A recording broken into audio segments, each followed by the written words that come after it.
हर हर महादेव, जय भोलेनाथ। नमस्कार, मैं साधना पांडे मार्गदर्शन पे आपका स्वागत करती हूँ। तो चलिए दोस्तों, आज हम जानेंगे घट स्थापना का बेहद शुभ मुहूर्त। तीन मुहूर्त आप एक साथ जानेंगे, क्योंकि बहुत ज़्यादा भीड़ होती है आज के दिन, यानी घट स्थापना के दिन बहुत सारे काम होते हैं और सारे काम हमको एक मुहूर्त में ही निपटाना होता है और एक मुहूर्त में निपटा करके और घट स्थापना करना होता है। तो बहुत ही विशेष दिन है। पहले तो माता डोली पे सवार होके आ रही हैं और डोली पे सवार माँ सुख समृद्धि देती हैं, खुशियाँ देती हैं, हर प्रकार की समृद्धि जनमानस को देती हैं। तो प्रतिपदा तिथि का प्रारंभ तो 2 तारीख को रात को 12 बजे के बाद ही हो जा रहा है और 3 तारीख को हमारी जो घट स्थापना है वो 3 तारीख को होगी। 3 तारीख को घट स्थापना का तीन मुहूर्त आपको बताने वाली हूँ दोस्तों, और उम्मीद करती हूँ कि ये मुहूर्त आपके लिए बहुत कारगर होंगे। और आपको वीडियो पसंद आती है तो लाइक करना भूल मत जाइएगा। चैनल को आपने सब्सक्राइब नहीं किया तो ज़रूर कर लीजिएगा। इस तरह के मुहूर्त जो बिल्कुल पंचांग से आपके सामने तक आते हैं, चलिए जान लेते हैं। सबसे पहला मुहूर्त जो है वो 6:02 से प्रारंभ हो रहा है और कब तक रह रहा है तो 7:22 तक। तो ये पहला मुहूर्त है जो कि काफ़ी कम टाइम का है। इस मुहूर्त में आप घट स्थापना करिए। टाइम कम है लेकिन तैयारी अगर आप एक दिन पहले से करके रखें तो बिल्कुल आप कर सकते हैं घट स्थापना।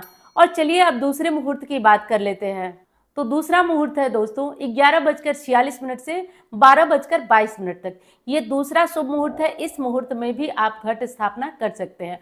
अब एक मुहूर्त ऐसा जानेंगे जिसमें आप जो सभी मुहूर्तों में श्रेष्ठ है, इस मुहूर्त में भी आप कलश स्थापना कर सकते हैं। कलश स्थापना करने के लिए आप चाहे तो पीतल की जो बर्तन है वो ले सकते हैं। वैसे सबसे अच्छा जो होता है वो होता है मिट्टी का बर्तन। मिट्टी के बर्तन में घट स्थापना करने से माता की विशेष कृपा आती है। वैसे तो आप किसी में भी करिए, माँ प्रेम से आती हैं, लेकिन फायदा क्या होता है कि जब मिट्टी के कलश में आप जल भर करके रखते हैं तो जो उसकी नमी होती है, उसकी नमी से जो नीचे आप जवारे रखे रहते हैं वो स्वयं अंकुरित होते हैं और जवारे अंकुरित जैसे होते हैं वैसा माना जाता है कि माँ की कृपा हमारे ऊपर बरसने वाली है। अगर जवारों का अंकुरण बहुत अच्छा हुआ तो माना जाता है कि सुख समृद्धि आने वाली है, हरियाली आने वाली है, सुख समृद्धि आने वाली है। माता लक्ष्मी की विशेष कृपा, रोग से, दारिद्र्य से, दुख से आप बचने वाले हैं। इसलिए सबसे जो उपयुक्त कलश होता है वो होता है मिट्टी का कलश रखना।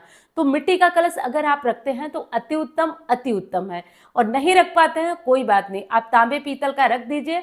और जो जवारे सींचने का काम है वो प्रत्येक दिन आप थोड़े थोड़े जल से जवारों को सींचते रहिए। और हाँ, वीडियो पसंद आए तो भूलिएगा नहीं लाइक करना, और चैनल को आप सब्सक्राइब कर लीजिएगा, क्योंकि सीधे पंचांग से आपको ये मुहूर्त मैं बताती हूँ और हर त्योहार पर आपको इस तरह की जानकारियाँ मिलती रहेंगी। अब चलिए वो जान लेते हैं अंतिम मुहूर्त जो बहुत विशेष है। एक मुहूर्त है दोस्तों जो 6:02 से प्रारंभ हो रहा है, जो कि मैंने बताया, लेकिन 6:02 से 10:16 तक ये मुहूर्त है दोस्तों। तो ये सबसे विशेष, सबसे खास, सबसे विशेष मुहूर्त है। इस विशेष मुहूर्त में आपको घट स्थापना कर लेना है, किसी भी तरह से गलती नहीं करना है, भूलना नहीं है आपको। और हाँ, ये तीनों मुहूर्त में अगर सबसे विशेष पूछें तो सबसे विशेष हमारा मुहूर्त है अंतिम वाला मुहूर्त जो मैं आपको बताई हूँ, तो भूलिएगा नहीं। और चलिए अब मिलती हूँ आपसे अन्य वीडियो में। धन्यवाद। हर हर महादेव।